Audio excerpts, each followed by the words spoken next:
Hello, ladies and gentlemen, and welcome again to Syriana Analysis. I'm your host, Almassian. Oh, I look different, man. In the past two podcasts that I did, the live streams that I did, I felt like I'm looking like a Taliban or something. And I came back to civilization. I had the time to go to my barber. So today we're continuing the debate about the scandal that happened in Canada, and I would like to focus on this case because it has repercussions on the rest of the world, especially that the leader of Canada, Justin Trudeau, is intervening in other countries' affairs and teaching them and preaching them how to live and what values they should adopt for themselves and for their kids. And because the example in Canada, represented by Justin Trudeau, if it succeeds, God forbidden, this could also be generalized on other countries in Europe, for example, and also in the Middle East, where I come from, right? Because Trudeau's Canada is always moralizing and giving his moral superiority. He's showing that he has a moral superiority over us and that he can teach us what values we should adopt and how we should live our lives, and something that he is receiving backlash right now in Canada by the migrants and by the refugees who came from the Middle East and North Africa. People are fed up with Justin Trudeau. I'm receiving tens of messages, guys, because I write a lot about what's happening now in Canada on Twitter or X and also on Instagram. And I'm getting messages from people in Canada, and like everybody says, like there is no one who likes Trudeau anymore. Like people are fed up with him, even those who used to support him, they're fed up. There are only a few ideologues who still, of course, support him, because Trudeau himself is a radical ideologue. He has this baby face and very beautiful tone when he speaks, and he's showing empathy, and he is claiming and pretending to be supporting minority groups, marginalized groups, right? But behind the scene, behind this mask that he's wearing, in my opinion, there is someone who has big potentials to become a fascist leader. So what happened after the last week's scandal in Canada is that Trudeau, he pushed the Speaker of the House of Commons under the bus, right? Why? Because, first of all, he doesn't want to take responsibility, because he's kind of a person, personally, as a leader, he's kind of a person, he has a personality of someone who would never accept that he has done something wrong. So he pushed the Speaker of the House of Commons under the bus, and he resigned the Speaker of the Parliament. But Trudeau pretended that he's sorry now about this case, and he gave another video statement. Of course, all these video statements and all these, let's say, videos that he posts on social media platforms is just him speaking, and there is no one who challenges him for the statements that he's making, and there is no one who would dare to tell him that you're a liar, because in my opinion, Justin Trudeau is a pathological liar, and he has to be said. He has to be. Somebody has to tell him that he's a pathological liar while he's giving one of these speeches or one of these statements, because it's very easy for any leader to go and record a video in front of his team, technical team, or in front of his PR team, or in front of his propaganda team, and post it on social media without being questioned about the validity of what he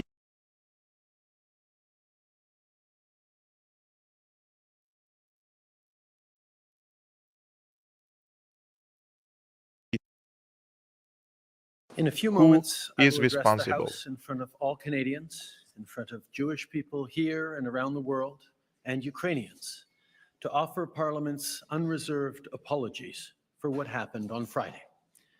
The Speaker was solely responsible for the invitation and recognition of this man, and has wholly accepted that responsibility and stepped down. This was a mistake that has deeply embarrassed Parliament and Canada. All of us who were in this House on Friday regret deeply having stood and clapped, even though we did so unaware of the context.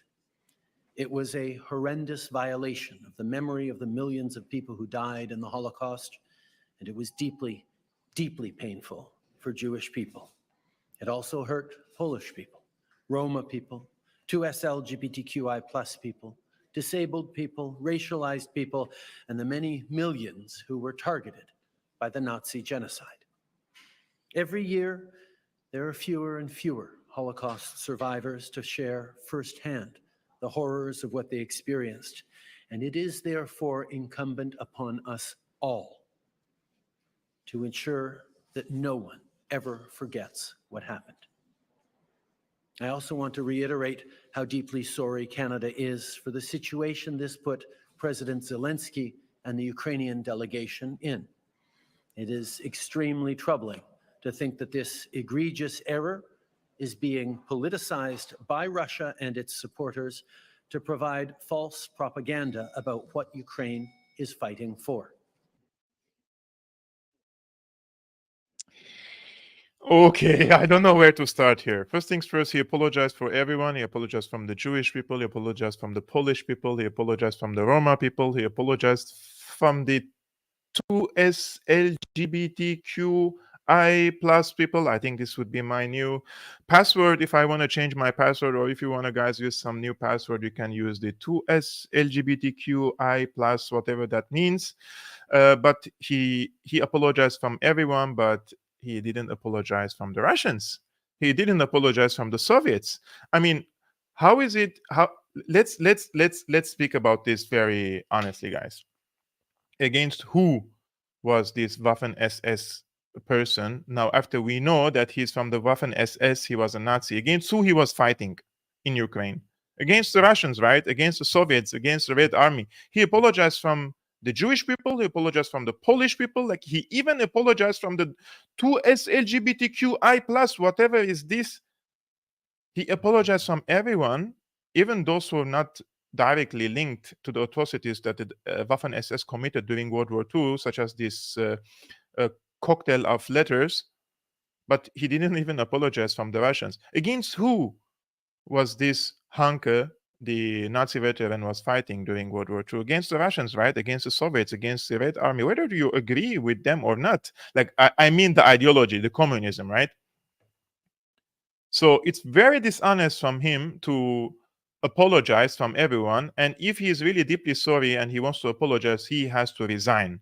Because it is a big scandal in the 21st century that a leader of a country like Canada, which pretends to be liberal, which pretends to be empathetic, which pretends to be anti-fascist and anti-radical right-wing, because remember, Trudeau called the truckers Nazis. Trudeau called the parents who are protesting against him for indoctrinating their kids in the kindergarten and in the schools, he called them homophobes and transphobes, right? So everyone who opposes Justin Trudeau is either a Nazi or a fascist or a homophobe or a transphobe. But himself standing and giving an ovation, and he is applauding and clapping to veteran Nazi, and also received him in his own office, he doesn't want to resign now. And to be honest with you, how is it possible that he wasn't aware of the context? He claims that he wasn't aware of the context, right? And how come you applaud someone who, in the words of the speaker, fought the Russians in World War II, which means the Allied forces? Like, during World War II, the Soviet Union and the Allied forces, including Canada, they were in one trench, right? They were fighting against the Nazis together. So when the speaker came and said that let's applaud a person who was fighting against the Russians during World War II, the Soviet Union, the Russians were allied with Canada. So you're basically applauding someone who was fighting against you. So this is the context, right? This is the context. Please do not pretend that you didn't know a context. I mean, even a dumb person in Syria now, 3 years old, I mean, I'm exaggerating, right? But anyone in the secondary school who studied a little bit of history know that during World War II, who were the Allies and who were the Nazis, and like these coalitions, right? I mean, we studied these things even in Syria in our secondary school. It's basic knowledge, to be honest with you, even if you haven't gone to school at all. So he also says that he's extremely sorry for Zelensky, that as if Zelensky has been now his reputation is tarnished or what? Or now because we know that in his country there is a Nazi problem or what? Look, in Ukraine, the Azov battalion, there are several neo-Nazi groups. They say about themselves that they're Nazis. I'm not calling them that. They say that they are Nazis. And they say that they are waging a crusader war against the subhumans. They say these things about themselves. I'm not bringing anything from from my head, right? You can go and just type on Google Azov Battalion literature and quote subhumans, and you will see all these things. It's published online by the Azov Battalion itself. So of course there is a neo-Nazi problem in Ukraine, but there are different neo-Nazi groups. Specifically, the Azov Battalion is incorporated into the Ukrainian armed forces, which means the Azov Battalion, theoretically and technically, they belong to the Ministry of Defense of Ukraine. So that means that the neo-Nazis are fighting under the banner of the government forces. They're fighting under the command of Zelensky. They're fighting under the command of the Defense Ministry of Ukraine. So you cannot come and pretend that you're very sorry now for Zelensky. Zelensky himself, he is on the top of he's the commander in chief, right, of the army. I mean, technically, of course, he doesn't know anything about the military affairs, but he is as a position. And also, let's remember, I mean, there is a very important article, guys. I want you to go and read it when you have time. Okay. It was on. I will check this very quickly again because it seems that I turn it off. So yeah, this is it. So this is on the gray zone. This is a very, very important article that you guys have to read. I will show you the article very quickly. So how Ukraine's Jewish President Zelensky made peace with neo-Nazi paramilitaries on front lines of war with Russia. It's written by Alexander Rubinstein. He is Jewish, and also Max Blumenthal. He is also Jewish. You have to go and read this article. You can save the title here. You have to go and read it. But I will just show you just one picture, because there's so many pictures of Zelensky sitting with neo-Nazis and giving them prizes and speaking with the Azov Battalion, etc., etc. But just this one paragraph. Zelensky awarded the right sector commander Dmytro Kotsubailo the quote hero of Ukraine commendation, known as Da Vinci. What the fuck is this? Da Vinci. Kotsubailo keeps a pet wolf in his frontline base and likes to joke to visiting reporters that his fighters, quote, feed it the bones of Russian-speaking children. So this is the guy. I think he recently died. So in 2019, he gave him the award of Hero of Ukraine. And similarly, now under Zelensky, the Bandera, he is considered a hero of Ukraine. He, like, of course, he's dead, right? But I mean, they have given him a medal or a prize for being a hero of Ukraine. Bandera was the ally of Germany, was the ally of Hitler. So how is it possible that he somehow embarrassed Zelensky when there is a big context here of any serious journalist and commentator and analyst? They know this information, right? This is not the Russian disinformation, guys. This is the truth. And you can blame the Russians as much as you want, and you can say, you can criticize the Russian Federation as much as you want, and it's legitimate. You have to criticize Russia, you have to criticize China, you have to criticize the United States, you have to criticize Canada. Criticism, constructive criticism is important, right? If any country is doing any wrongdoings or pursuing any policy that is harming the people in any area around the world, we have to criticize these things. But this is not a Russian disinformation. Actually, these people are helping the Russians in spreading the narrative that there is a neo-Nazi problem in Ukraine, there is a problem of neo-Nazism in Ukraine, but they're only helping the Russians to sell the war for the people and for the general public that this is about also denazification of Ukraine. They are simply making the job of Russia and Vladimir Putin easier and easier by time. And this is one of the issues. The other day I was watching a video for this transgender activist in Cirillo, Sarah Ashton Cirillo, who was the spokesperson for the Ukrainian armed forces, and recently they kicked her out of her job because he vowed to assassinate foreign journalists and activists. She said, "We're coming to hunt you down," the Russian propagandists like myself, right? So it was too much, so they kicked her out. And she was pranked by two Russian pranksters. And she said, she very clearly during the conversation, video conversation, she thought she was talking to Poroshenko. Poroshenko or Lukashenko? No, Poroshenko. Yeah, so she said, yeah, there is the foreign fighters are mostly radical right-wingers. They are neo-Nazis. She acknowledged that. Everybody knows that. But the media is so dishonest to cover this because they hate Russia, right?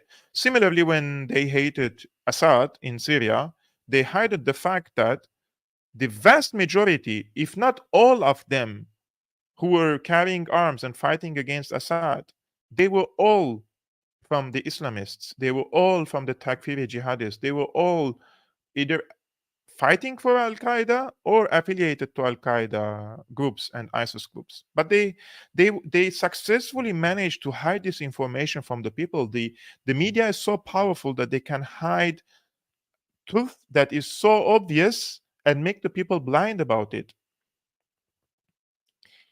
So it's not only Zelensky, the Trudeau, who is now speaking about this case and finding, of course, excuses, but also I found that the Governor General of Canada, she also spoke about this, and there is one honest part in this video when she says, "How is it possible? Like all these meetings with Prime Minister Trudeau and in the Parliament, there is strict protocol, right?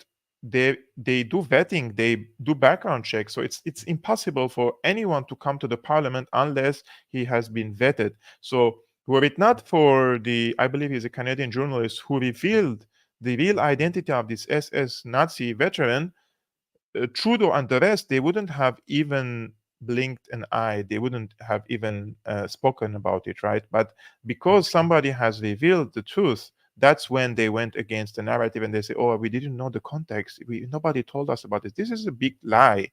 This is a big lie. They knew him, and this person was vetted, and the PR team or the protocol team of Trudeau and the House of Speakers, they knew about him, but now they wanted to find a victim and they pushed the Speaker of the House under the bus. But there are also two things that is very dishonest in this. First of all, they bring a journalist who is friendly, of course, to them. So she asked only easy questions. And then I want you to focus, guys, on the answers. It feels like there is no more real human being behind these politicians. It feels like there is an AI generated robots who are all receive scripts and they just repeat the same script, whether it's in Canada, whether it's in the United States, whether it's in France, whether it's in Germany. Like you feel like these politicians are all belonging to one clan or one cult, and they don't have any special understanding or exclusive understanding of anything around the world, and they're just parroting the same script. His speech was so well received, and I know you'll be as familiar as everyone watching now with what's happened in the days since, in basically what's come to light since then, particularly about whom the speaker recognized in President Zelensky's presence. What do you think about that? Well, I've been reading upon all the rules and regulations as how it goes in Parliament, in the House of Commons, the Prime Minister's office, and from what I can see, because I've never been a member of Parliament, although I've been in politics for a long time, but mostly outside of government, there's some very strict rules that they follow, and each of those members are able to invite individuals, and I would imagine, I can't really imagine how it happened or why it happened, but I believe it was a real shock to everybody. And as the country's head of state, do you have any particular sentiment about, in particular, the sensitivity of the issue, given Russia's justification in some part for invading Ukraine, which is quote unquote denazification? Canada will continue to support Ukraine unequivocally, and it's really important to continue to work with Ukraine on how we support them. And as you know, they made announcements during the visit. And unfortunately, what happened really affected how people felt about the event that was so positive. I think what I would say is, as a country, and that's what I'm responsible for, is that we continue to work with other countries to embody a rule-based world, and a world that embodies democracy. And we will just continue to work with other countries on that. And it's difficult for me to even comment on other countries, because it's something that what they're doing is unacceptable, but it's still something that I'm not involved in. But I am involved in the work that Canada is doing on diplomatic issues. Diplomacy is an important part of my role internationally and nationally as well. I think, yeah, that's why I asked, just as the head of state, and without assigning any blame, understanding that the rules and procedures, was it embarrassing at all, do you think, for our country that this happened? Yes, it was very embarrassing. It was a shock and an embarrassment. And have you made any overtures to President Zelensky as the head of state since then? Not yet, no. Do you intend to? Perhaps, yes, we're talking about it right now. Do you realize, guys, the type of questions that she asked? She asked a type of questions that the answers are already known, right? Like she's asking a question and giving an answer already. This is not journalism. If you give me a chance to ask her questions or Trudeau questions, I have to be the one who's doing my job, and that is questioning the narrative of the government and questioning power. This is the job of the journalist. The job of the journalist is not parroting. The job of the journalist is not to make the politicians feel comfortable. The journalism and journalists and press, it's called the fourth authority. And they didn't call it the fourth authority for nothing, because we have the executive powers, we have the legislative powers, we have the judicial powers, and then comes the media. The media monitors the work of the government and finds the holes, and first for the best interests of the people, and second so that the politicians would do their jobs, and not to come and be like an easy person like this and asking her questions that we already know the answers. It's pre-arranged interview. Also most probably pre-arranged, and the questions were already sent and she already knows the answers, and just repeating the same scripts. We will support Ukraine unequivocally, or like it's the same, like as long as it takes, without hesitation, fighting for democracy.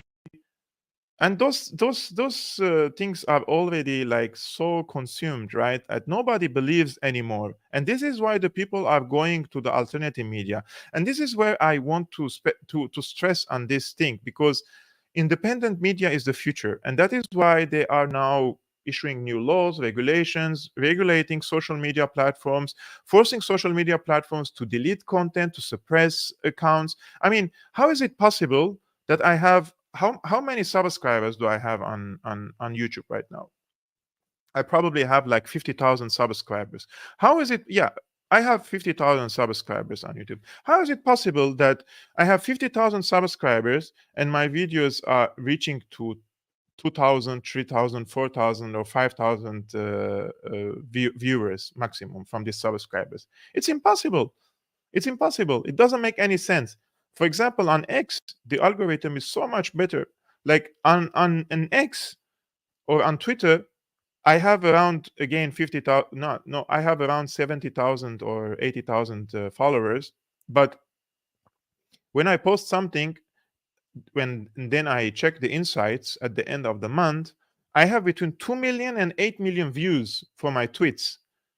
It's on YouTube. YouTube is so much under the control of the CIA and so much under the control of the establishment that they suppress voices. Like when I started my YouTube channel, when I had 1,000 subscribers, I had more views. But when your channel becomes discovered, they start suppressing your channel, and it's impossible for you to grow, right? That is why, guys, I'm also, by the way, streaming live right now on Rumble. So if you're on Rumble, please subscribe. I'm not saying that you have to go and create an account there, but just in case, it's now my channel is suppressed, but probably in the near future I get the platform from YouTube. So please also follow me on Rumble. It's the same name, Syriana Analysis. I would really appreciate that. Now, it seems that the Canadian officials are also very, I would say, nervous about this case. And one of them is Chrystia Freeland, right? And let's remember the grandfather of Chrystia Freeland, he is also a Nazi. And he was the editor-in-chief of a prominent Nazi newspaper, right? I want you to check when she was asked about. So, Chrystia Freeland got super nervous when a journalist asked if Canada should reopen an investigation into the Nazi war criminals living in the country. Yeah, so There are check calls her by body many language. breath to reopen a report by the Duchesne Commission so that Canadians can know how many veterans who fought with the Nazis are here in our country. Will the government do so, and what is your response to that?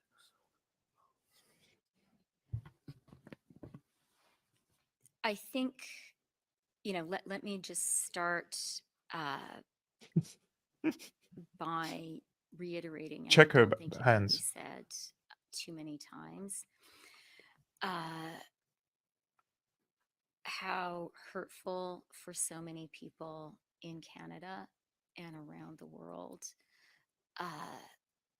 what happened was and has been and continues to be.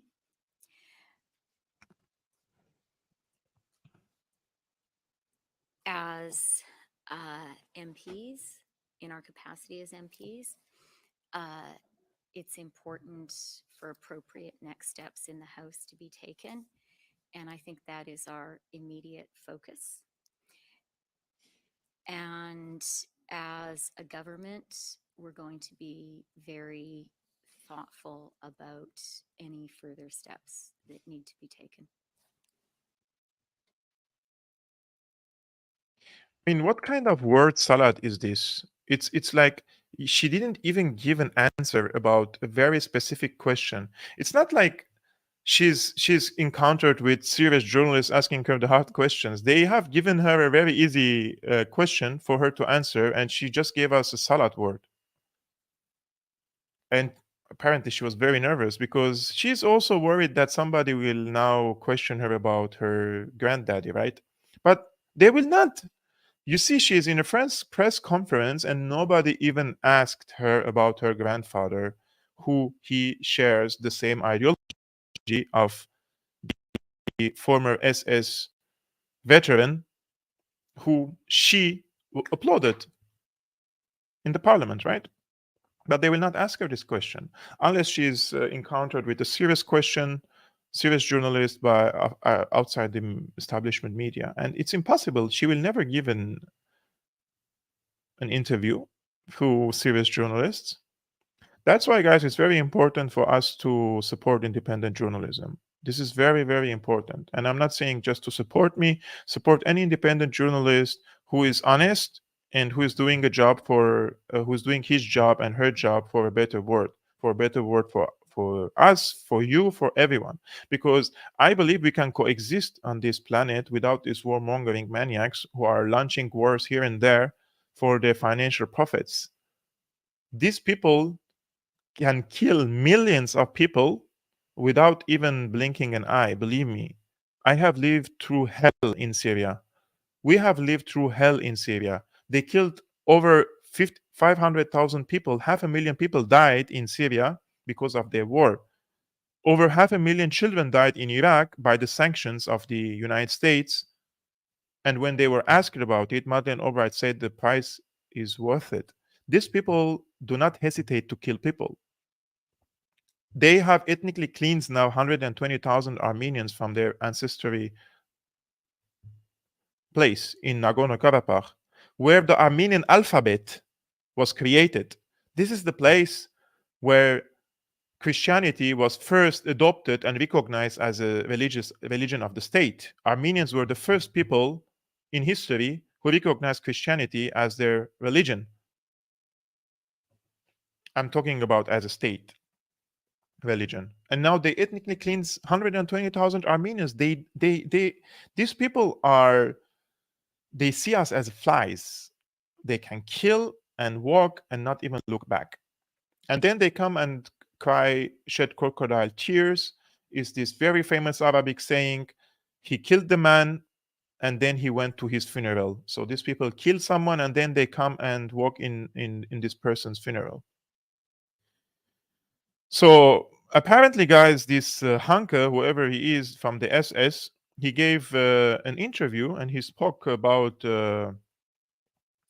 So he's very sad, right? In an interview, the Canadian SS Nazi veteran said, "quote I faced such hatred that it is difficult for you to even imagine. All I wanted was to leave this country quietly with my life, with my family, and now I will be forced to go to my friends in South America." Who are his friends, by the way, in South America, especially in Argentina, right? Let me tell you, there's so many Nazis and Nazi officers who fled the Nazi Germany after World War II and they were resettled in Argentina. If you want to know more about it, I think there is also an episode on Joe Rogan's podcast about this. There is an entire town and villages, they are full of the former SS and Nazi officers and their sons and children. There is a big community there, and they speak German in these places. Take a look. If I only knew what I would face, I would not have gone to this parliament. I am 98 years old. I have faced such hatred, it is difficult for you to even imagine. All I wanted was to quietly leave this world with my family. And now I will be forced to go to my friends in South America. The Center for Israel and Jewish Affairs was deeply troubled and disturbed by the standing ovation. And the CEO of B'nai B'rith says it is beyond outrageous that Parliament has honored a former member of a Nazi unit this way. So, guys, this is not only about a military war, right? This is also a war of narratives. And therefore, Wikipedia is one of the arms of the CIA. Like, if you go to Wikipedia and read, for example, I don't know, the gray zone, just type the gray zone and see.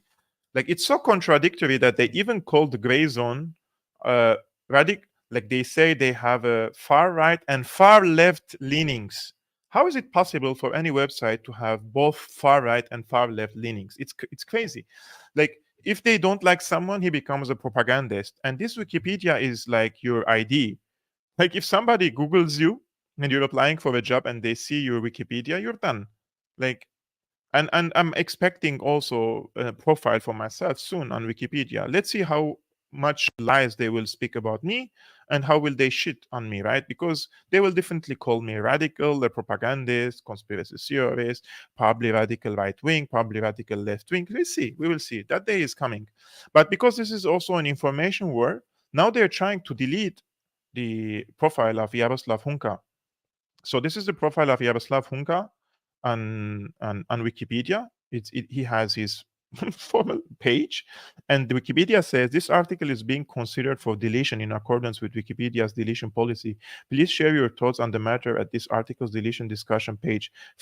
Like why wouldn't they delete articles on Wikipedia that consist of very big lies about people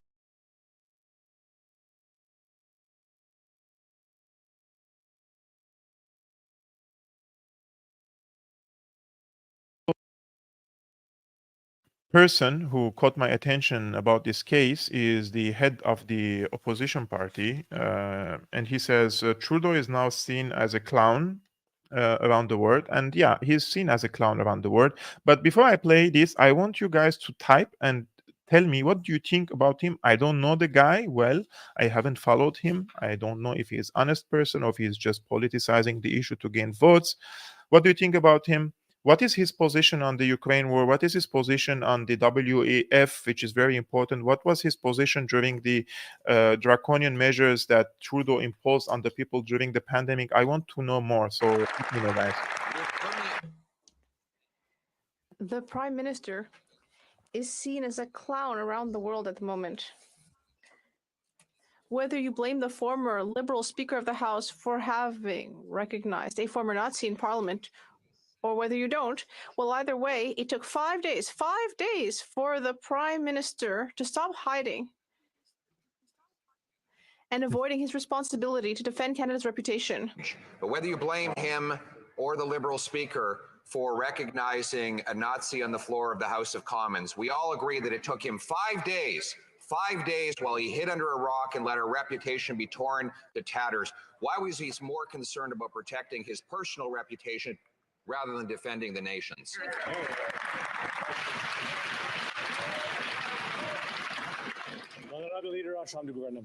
Thank you, Mr. Speaker. Every member of Parliament actually recognized that it was the Speaker's responsibility. That's why they called upon him to resign, and that's why he did resign. Thank you, Mr. Speaker. Of course, she wouldn't even acknowledge the responsibility of Trudeau. I just want to thank, guys, first Shiamika Fernando. Thank you very much, Shiamika, for tipping me, and also Adi. Thank you so much, guys, for your great support. I really appreciate it, and it's also highly needed nowadays. Just to be very honest with you, I have bought a new camera for live streaming. It's a professional camera. I have to buy a lens now. It's really costly, so I have to wait a little bit to buy another lens so that I can do live streaming on a professional video camera very, very soon, guys. I just need to buy the lens. So if you are able, if you are capable, and if you have extra pennies, I would highly encourage you to become a patron. The link is already on the screen, or there are different means also in the description below. You can check it later. But if we go back to the topic of the today's episode, which we are talking about the dark history of Canada with the Nazis, right? So the Canada's government, they have withheld part of a 1986 official report about Nazis who settled in the country. It has also censored another report on how Nazis were able to get into Canada. Quote, "We have run up against a brick wall," a Jewish group has complained. And this is not coming from a Russian disinformation and misinformation website, right? This is coming from now the Ottawa Citizen website. It says Liberal government called on to release still secret documents on Nazi war criminals living in in Canada, sorry. So a Jewish advocacy group is calling on the Liberal government to release a still secret 40-year-old report and other documents containing details about alleged Nazi war criminals living in Canada. The federal government has withheld a second part of a 1986 government commission report about Nazis who settled in Canada. In addition, it has heavily censored another 1986 report examining how Nazis were able to get into Canada. More than 600 pages of that document obtained by this newspaper and other organizations through the Access to Information Law have been censored. Immigration Minister Mark Miller said Wednesday that the government could take another look at whether the records should be released. He said, quote, "Canada has a really dark history with Nazis in Canada," Miller said as he headed into the weekly Liberal caucus meeting. There was a point in our history where it was easier to get in as a Nazi than it was as a Jewish person. I think that's a history we have to reconcile. Matas said Canada's track record in dealing with alleged Nazi criminals was poor. In a February submission to the House of Commons Committee on Access to Information, Binay Britt pointed out that the Canadian government approach to Nazi war criminals had been marked with, quote, "intentional harboring of non-Nazi war criminals, as well as deliberate inaction." So, guys, okay, this is the case about the Nazis, right? Because a Jewish group now speaks about it, they put it in the media, they focus about it, and rightfully so. We have to condemn, right? Harboring and accepting these Nazis in any country. But now we are in 2023. Trudeau's Canada accepted so-called refugees from my country, Syria. Of course, they were real refugees, right? Who were received also in Canada. But among them, there were sympathizers with Al Qaeda. Like if these people speak honestly, we don't know the percentage, but there are people, they're sympathizers with Al Qaeda, they're sympathizers with ISIS, they're people who work in the so-called Syrian opposition. And let's be honest, who carried the fighting on the ground against the Syrian government? There is no opposition groups who fought against the government, right? Those were all the Islamist groups. So these people also arrived in Europe, they have arrived in Canada, they have arrived probably in the United States. And in 2016, while I had the opportunity to visit 3 different refugee camps here in Germany, and back then I was emotionally moved by the events in Syria, and I was encouraged to speak about this case. And I had made the mistake of my life for speaking against this phenomenon of accepting people who are radical from Syria. Syrians are known historically and at the current moment that we are not radical people, guys.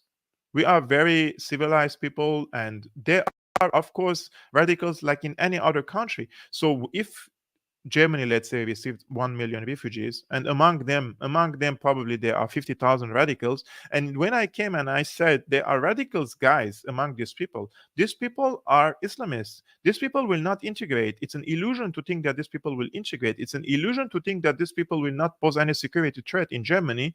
The German mainstream media came and smeared me. They called me a fascist. They called me a radical. They said that I'm spreading hate against refugees. I was talking about the Islamists.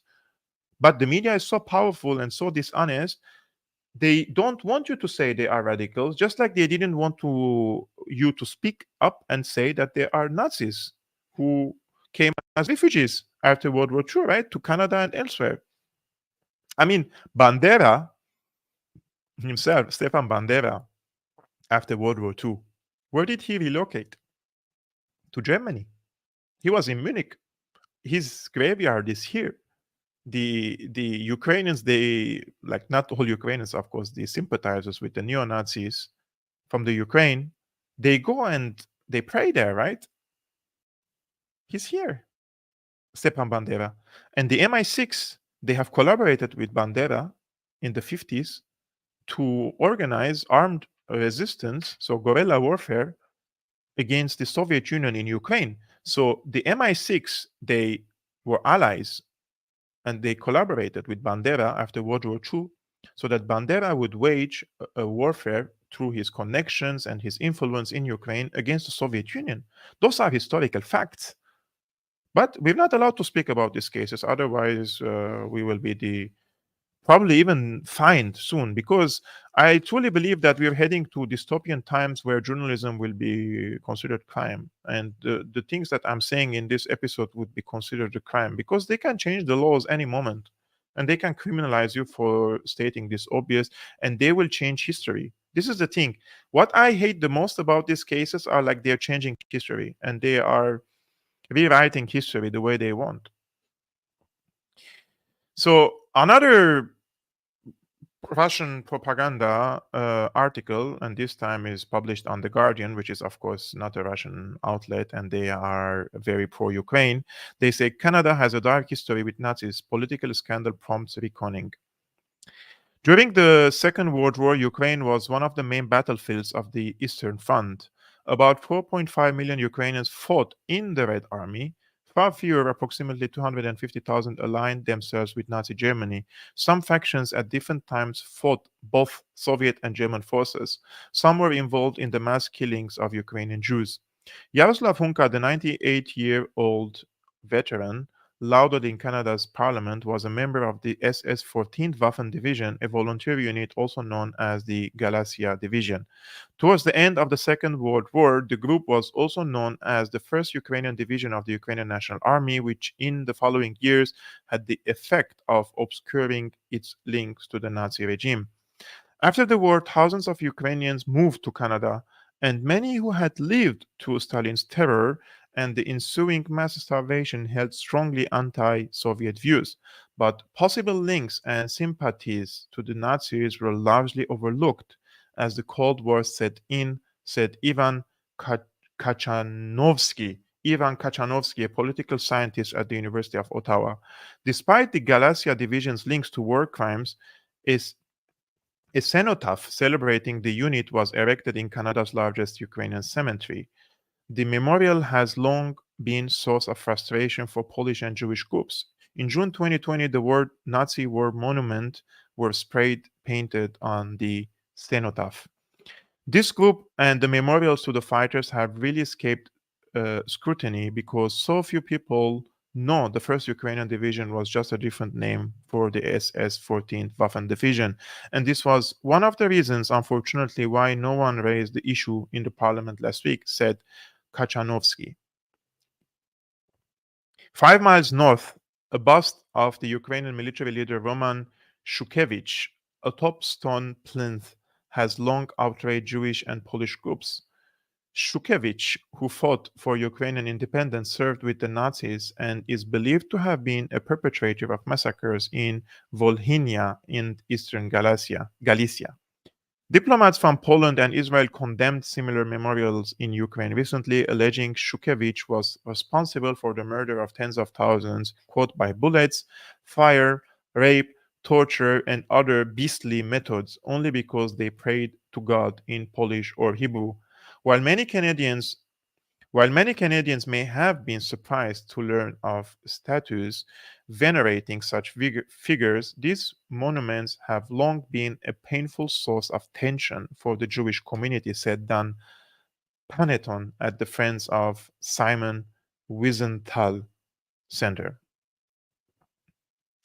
So, guys, so much for Russian disinformation and misinformation, right, about the neo-Nazi phenomenon in Ukraine and also Canada's dark past in receiving and harboring and giving safe refuge to these Nazis who fought alongside the Nazi Germany or in the Waffen SS in Ukraine or probably also in Poland.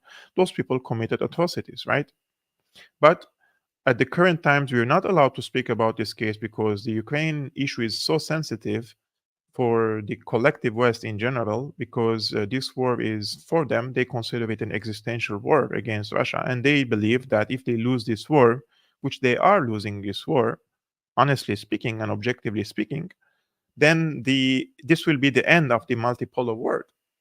This will mean the rise of a multipolar world, right? The unipolar world will be over and the multipolar world. And it's inevitable. I think they cannot stop the rise of a multipolar world. And it will take around 10 years, in my estimation, for a multipolar world to be formed officially.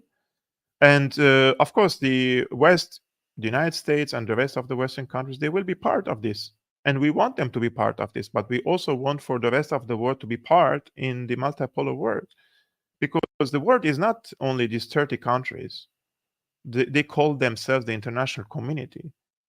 There are so many different countries, so many powers, so many rising powers, economically, politically.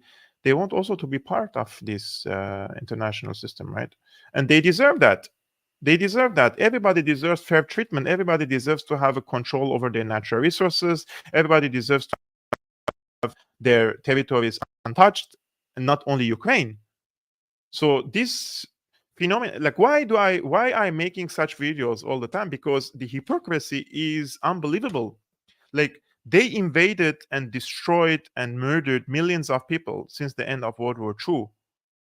This imperialist warmonger people, the names and the politicians come and go, but there is establishment, right?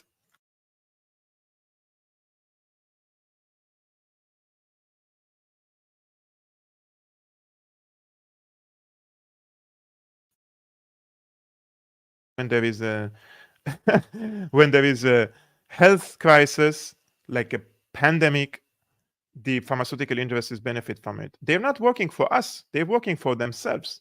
This is why there need to be a reshift and restructuring of the international system, so that we as the ordinary people also can breathe and also enjoy our freedoms and also can generate money, because the system is built in a way that you really need so much efforts and so much intelligence and so much consistency. And despite that, probably you have a very small percentage for you to be able to escape the matrix.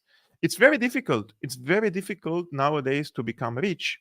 Like in my father's day, my father, for example, I remember that he bought an apartment for 90 square meters for $50,000.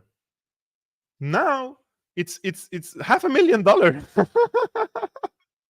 like like I'm a young 36 years old man. I work my ass off every day, and I need probably 500 years to buy an apartment here in Berlin, right? For €500,000, you cannot buy anything here in Berlin. We're speaking about 700, 800,000, 1 million euros. So they're making the lives so difficult for the people, so they cannot buy apartments. And remember, this is all intentional. The WEF, Klaus Schwab says, you will own nothing and you will be happy. Soon we will not even be able to buy cars. They will tell us you can only rent a car or leasing because of the environment. This is just a war against ordinary people. Rob Junewa, I hope I'm not butchering your name. Thank you very much, bro. You say thank you for educating Canada today. Love to Syria. And also my love as a Syrian person to Canada, to the Canadian people. I love the Canadian people. I love the American people. I love the German people. I truly believe that there is so much mutual ground between us that we can create a system that is fair for us and for you. And the universe is so rich that it can serve everyone. But this warmongers, they are sucking the blood of the people. They're sucking the fortunes and the money of the people, and they're just giving us this little. So I will just end up this live streaming with last article, because it seems Ukraine is not going to sit and behave like a civilized country. So Ukraine asked Western allies to bomb Syria and Iran, a report. Ukraine asked its Western allies last month for help in carrying out long-range missile attacks against Iran and Syria. British media outlet The Guardian reported, citing a secret document submitted to the G7 group of nations by Kiev. The secret document appeals for long-range missiles to attack drone production sites in Russia, Iran, and Syria, the outlet writes, adding that Iran has already diversified its production through the use of a Syrian factory delivering to the Syrian port, to the Russian port of Novorossiysk. Ukraine has been lobbying for missile strikes on the production plants of these UAVs in Iran, Syria, as well as on potential production sites in the Russian Federation, the document reads. The above may be carried out by the Ukrainian Defense Forces if partners provide the necessary means of distraction. So Ukraine and Zelensky, this very cool guy who would not do anything wrong, and he's just a cute person who would not commit any crimes. He wanted to bomb Syria, my country, and Ukraine, claiming that there is a drone production in Syria. And let's suppose that is true.